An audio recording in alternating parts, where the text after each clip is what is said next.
Hey, you listen to Wrestling Roundup on FreeFM 89.0 and ArrowFM. As always, I'm Grady, and live on Skype we got Josh. Yo. So we're going to start off this Money in the Bank preview show with the most important thing that happened this week. Baron Corbin cut his hair. Yeah, that was shocking to see. I didn't even have any clue until he came out. It suits him. It's not bad. There's nothing more to it other than the joke. Dude cut his hair, it's a new look, get used to it.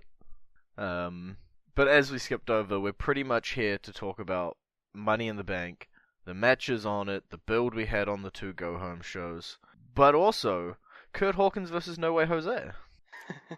Number 201. It was so close. I'll give him credit and I'll give him an A for effort, but as usual, F for failure. Oh, Kurt. So close. So close. He was smart. He had a plan going into it. Oh, Kurt. Nothing's ever going to work out for you. Alright, so we're going to bang into Money in the Bank shows. Looks like it's been moved to the pre-show. The Bludgeon Brothers defending their SmackDown Tag Team Championships against Luke Gallows and Carl Anderson. It should be an interesting match, but I don't see the Bludgeon Brothers losing their titles yet. We're still hanging out for Sanity, who Yeah, may or may not still be coming. Who knows? The Authors of Pain have vanished out of the thin air. Yeah. I think with moving this to the pre-show, the possibility that Sanity debuts at this pay-per-view has been moved to 0. So I'm gonna think that this will just be a straight-up match. I will say 0.01%. Is that more or less than Dolph Ziggler? Because it may be that they may debut in a different segment. Okay. I'll rephrase. The chance that they debut in this match are 0. Is 0. Yes. We'll see. Yeah, I can see where you're going with it. I think Bludgeon Brothers, nice easy retain. It's on the pre-show, so the match will probably get a little bit of time, more than it would if it was on the main show. But I'm not expecting anything crazy or special out of the guys. Let's jump to the bottom. We'll work our way up. Singles match, Daniel Bryan, Big Cass. Please just be the last one. Yeah. I guess Daniel Bryan wins. I don't know. I don't care. So, it's got to end, and I'm not going to see Big Cass winning the final match of the feud. I think the feud, honestly, to me, I think we talked about it last week or the week before, lost all interest in it whatsoever. It's time for both people to move on. Hopefully Daniel Bryan going to be moving up in the world. So I guess I see him winning this match. What that means for Big Cass, nobody knows. But yeah, to me, definitely, just to reiterate what we said last time, Big Cass's stock has fallen throughout this feud to me. The Intercontinental Championship, Seth Rollins versus Elias. Elias for Intercontinental Champion. Been wanting it. Let's get it. Let's give him something. Let's go for it. Over on Raw, Seth Rollins takes out the guitar. That's not fair, Seth. It's lined up for an Elias win. Do we take it? I know I'm swinging. I hope so, but because Elias is the perfect person to remove it from him and allow Seth to go and challenge for the Universal Championship, regardless of what rumors are out there that say that we're going to get Roman versus Brock again. You know, Seth can challenge for it in like 8 months when the Universal Champion returns. I love how there's been a change in the internet's opinion, the wide internet. I believe most of them are now leaning on the side of, I don't care if it's Roman that takes it, can we just get it off of Brock Lesnar? Been that way for 436 days? Yep. Give or take a few. Can't be exact with all the things. But now he broke CM Punk's record and defended the title like 3 times. 10. Maybe 4. It was 10. Blah. Stop having exact numbers and ruining my analogies. I've seen enough of the memes that I know. No. I think that's fair. It's just the way the internet communicates nowadays. But yeah, let's just move on. Let's get this thing off him. And if that means Seth, I don't care. I don't care who it is. Give me Kurt Hawkins. Give me the ultimate payoff. No.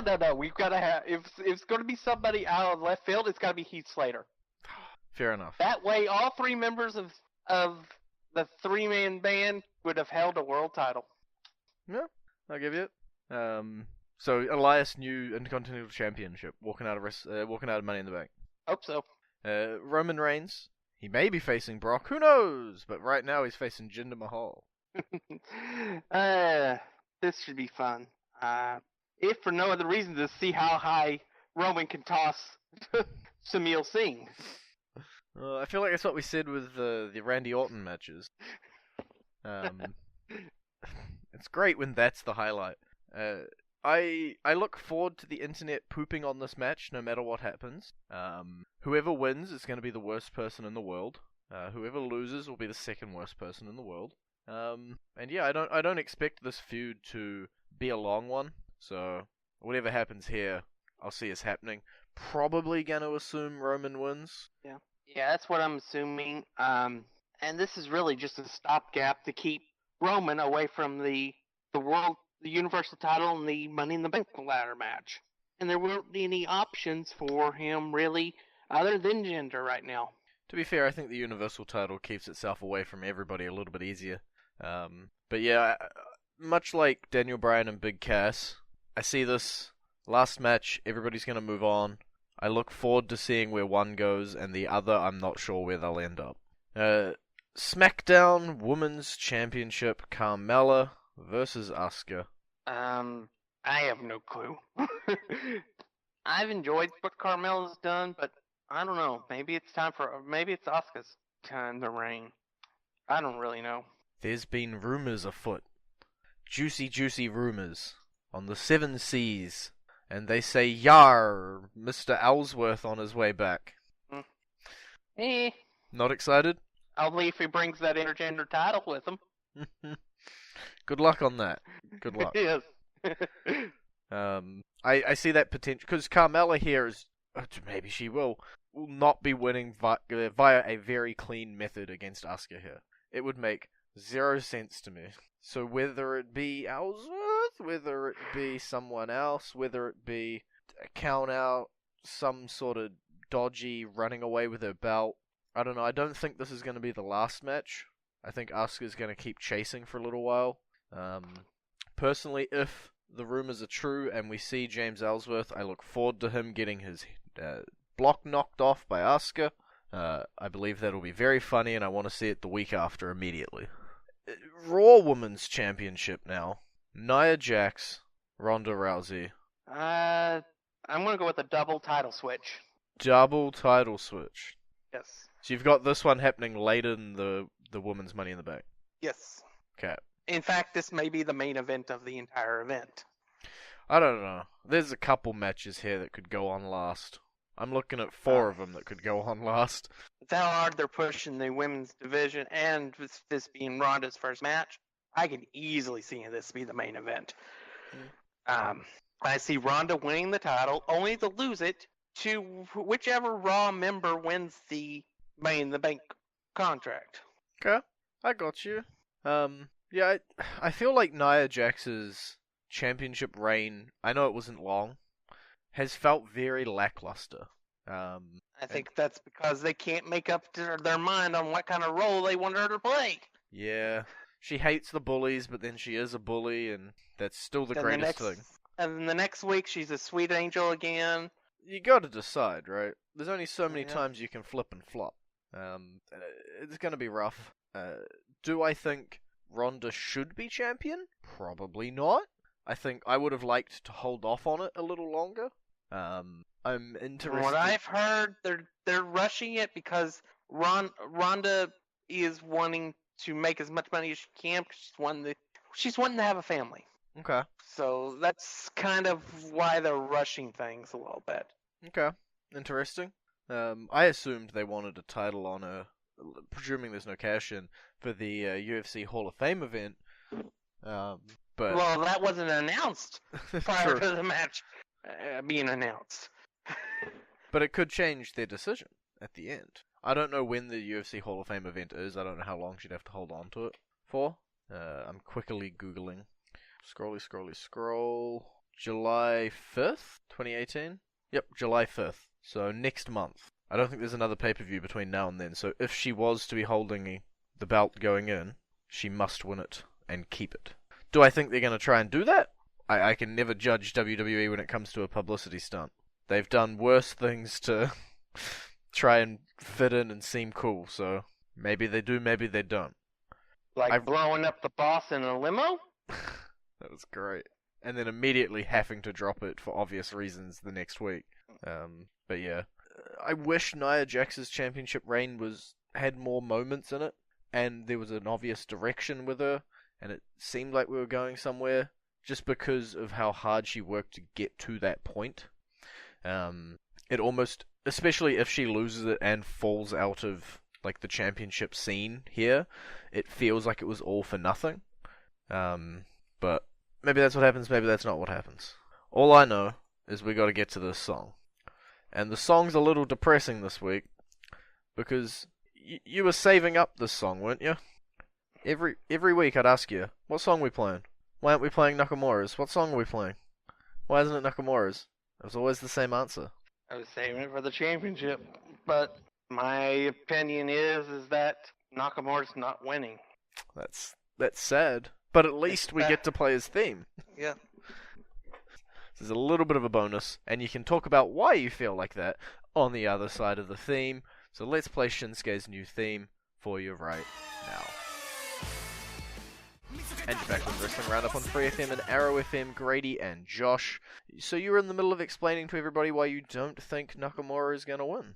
Yeah. Well, it has to do with the Money in the Bank ladder match. Okay. Because I believe that The Miz will win the title and win the briefcase and eventually win the title. And it doesn't make any sense for The Miz to cash in on a heel Nakamura versus a face AJ Styles. Yeah. That's a fair enough assumption. You've been banging on about The Miz for quite a while now. I don't know how long he'll wait to cash it in. I don't know whether this Miz-Bryan thing that everybody expects to happen will be the WWE Championship, or whether it will be more... Bad comparison here. It's the only one that comes off the top of my head. Sandow, Cody, Dean, Seth over the briefcase. I personally wouldn't mind either way. I think it will be a little bit disappointing if Shinsuke doesn't pick up the championship. I fully entertain AJ Styles retaining as a possibility, but I'm still of the belief that Shinsuke can win the title and Miz can cash in later if Miz is the one to win. Yeah. Yeah, if this was a couple months ago, I would say totally would have said, which we did, Shinsuke was going to win the championship. Because there would have been plenty of time to either remove it from him or something that could explain why a heel was cashing in on him. But with it so close to when I expect the Daniel Bryan and Miz match to occur, which I expected at SummerSlam, I think it's got the cash-in would have to occur between now and then to put the title on the Miz so he can get even more heat when he brags about being the champion and stuff. And so I just think it has to be on AJ. And it would happen. I think it would probably end up happening probably on SmackDown in the next 2 weeks. And that sets up the rematch for the next pay-per-view.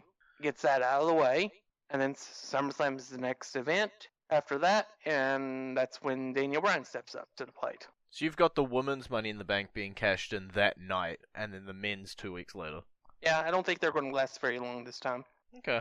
It's fair enough. It seems like every year it's either, cashed in that night or you wait 300 days for it.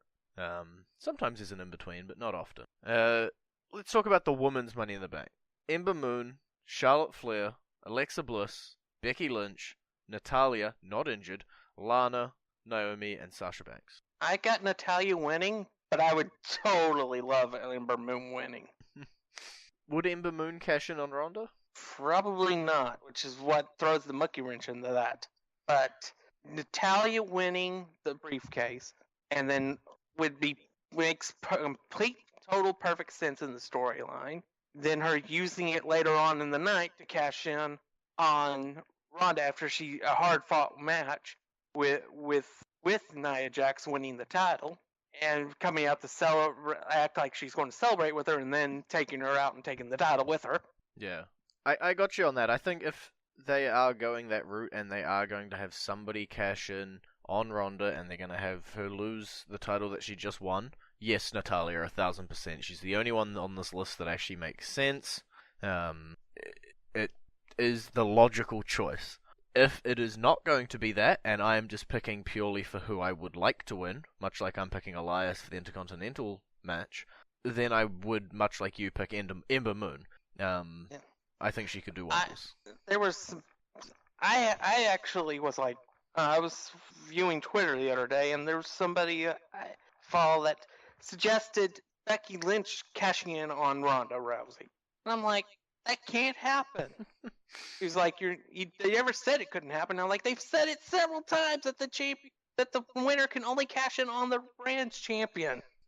Also, Becky Lynch? Yeah. Apparently it would be a heel turn for Becky. Oh, okay. Why wasn't I thinking about that, you know? Why would I assume that if you're going to have a SmackDown person, Charlotte Flair makes 1000% more sense? Wow, what am I? I'm just crazy. And then my dark horse pick, I'm going to go with Lana. I'm feeling it. For my dark horse, I'll go with Ember. I'll go with Ember for my dark horse, and Natalia for the actual winner. Yep. I'll give you that.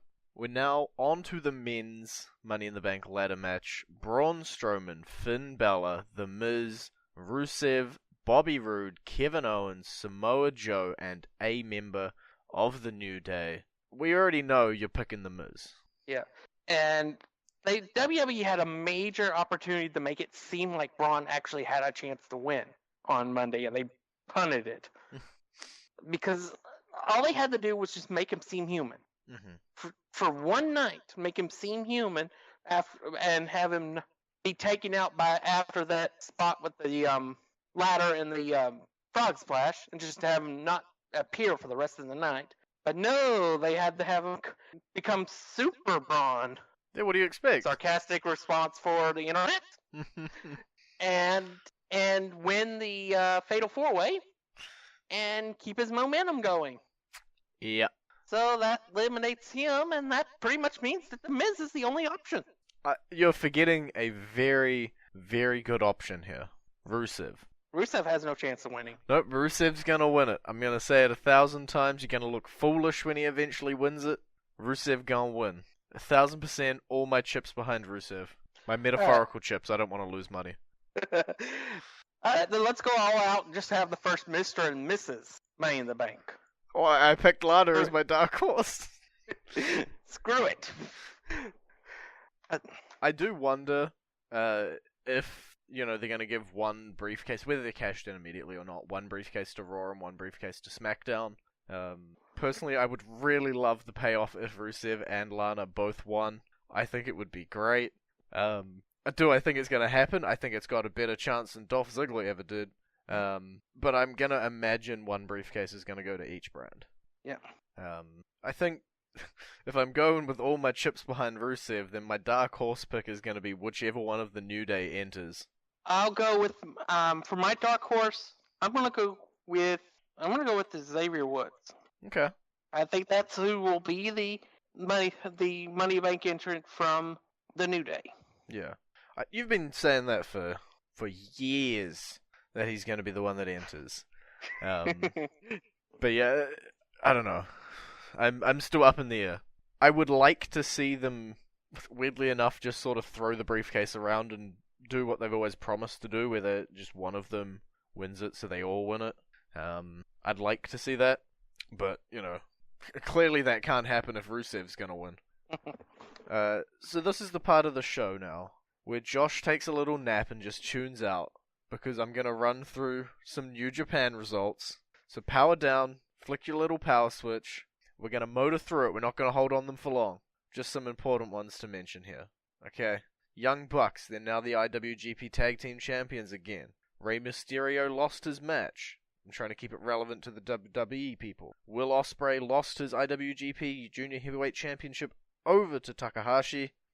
And then we'll talk about this one actually a little bit afterwards. Chris Jericho defeats Naito for the IWGP Intercontinental Championship. And then in the final match of the night, Kenny Omega becomes the new IWGP Heavyweight Champion, ending, I believe, an over a year reign, possibly 2 years-ish, of Okada. 2-1, like the fourth match they've had. They went for about an hour. And it's arguably, in terms of New Japan, starting a new era over there. But now it's time to power Josh back up, because I mentioned a couple WWE names in here. Chris Jericho, New Japan champ. Are we gonna see anything from him? I don't know. Probably a couple defenses, I guess, on probably the one on that United States show that they're doing. I don't expect a lot. And I don't count it as his 10th Intercontinental title reign either. You sure? Yes. Everybody else seems to. Rumors, but the word floating about is that Chris actually isn't going to make an appearance for a very long time. I believe the internet dubbed it Brock Lesnaring the Intercontinental Championship away from New Japan. So the focus is more on their new heavyweight champion, putting the spotlight on the US title, which they're trying to obviously bolster up in the US, as well as I believe the G1 tournament is coming up as well. So I don't know what's happening with Chris. I know he's got his boat show coming up, but I've also heard a lot of Chris not wanting to compete in the United States, like on a pay-per-view for another company. But whether this is all just classic cow poop made up by the internet, or whether it is actual feelings of people, I won't know. Gotta hang out and wait for that.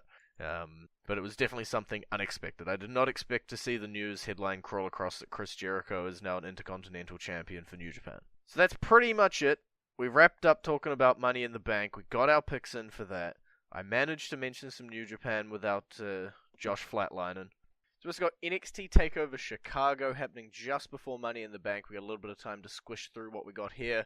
Shayna Baszler defending against Nikki Cross, the Sanity member left behind. Yeah, I'm gonna go with the Nikki winning. Okay. I think that was the whole reason for her being left behind anyway. Yeah, I definitely think it would be a little weird to leave her in NXT, send up the rest of Sanity, and then not have her, do something big here. Plus, it feeds in better to the Dakota Kai's line to the title, so I'm fine with anything that makes that easier to happen. We also got Ricochet versus Velveteen Dream. This has been an interesting feud, to say the least. These two men have brought it.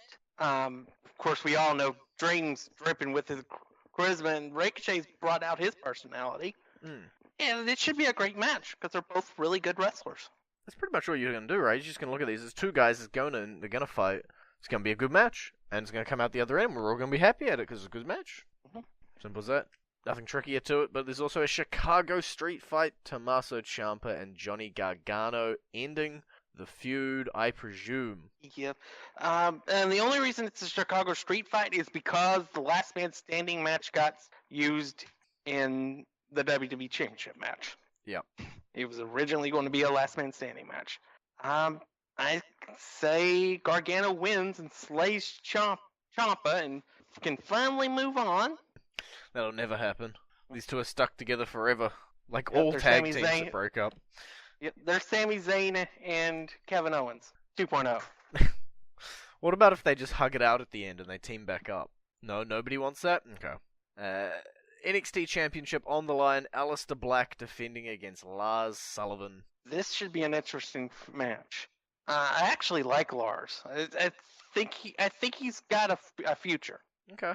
The problem is the future is now for Aleister Black. To the moon. Yeah, Black's not ready to lose his title yet, or his undefeated streak. He's not losing him to Lars. At least not, like, right now. Maybe Lars in 12 months. But yeah, I'm a huge fan of Aleister Black, so I'm never going to bet against him. Can't do it. It's illegal.